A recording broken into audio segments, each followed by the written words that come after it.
Hey everyone, welcome to another installment of Harry Potter Theory. In today's video, we're going to be discussing curses. More specifically, we're going to be discussing the unforgivable curses, and comparing them to a relatively unknown curse that is arguably worse than all of them put together. The curse in question is probably most similar in nature to the unforgivable curse known as Crucio. The Cruciatus Curse, which also goes by Crucio, literally translates to by torture in Latin, so that should give you a good idea of what the spell does. Crucio is most often used by dark witches and wizards, and a known proponent of Crucio is Bellatrix Lestrange, who used it to torture Alice and Frank Longbottom. When cast, Crucio inflicts excruciating pain on the victim, pain so excruciating that it is considered to be torturous. Casting Crucio is said to require a wand and incantation, and its effects are said to vary depending on the caster's desires and emotions. To produce the excruciating pain implied by the name, the caster must despise the victim and enjoy causing pain. Harry Potter, after Crucio was cast on him, described it as feeling like his head was being split open while having his bones set on fire. Hard to imagine a spell worse than that. It should be mentioned, however, that Crucio, along with the other two unforgivable curses, was set apart from other dark spells and that they were very clearly categorized and outlawed.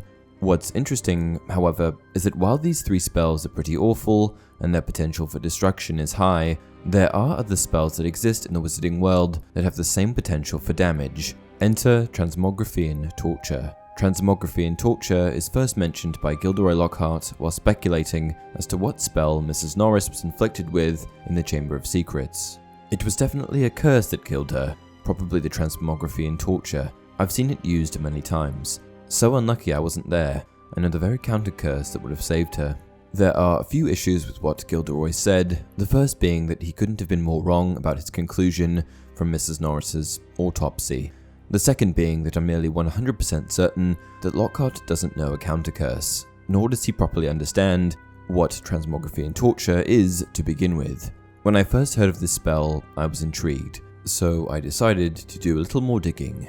Beyond all of the nonsense that Lockhart spouts off, it turns out that Transmogrifian Torture is very much a real spell, and it's pretty horrific sounding.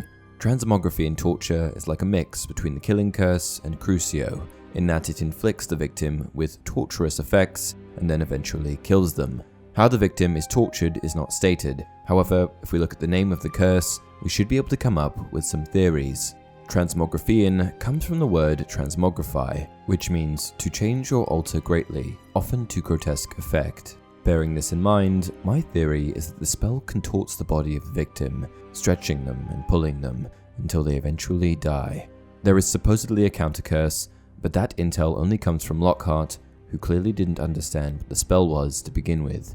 I speculated in a previous video that this may have been the curse that Remus Sirius intended to use on Pettigrew in the Prisoner of Azkaban. You should have realized if Voldemort didn't kill you, we would. Goodbye, Peter.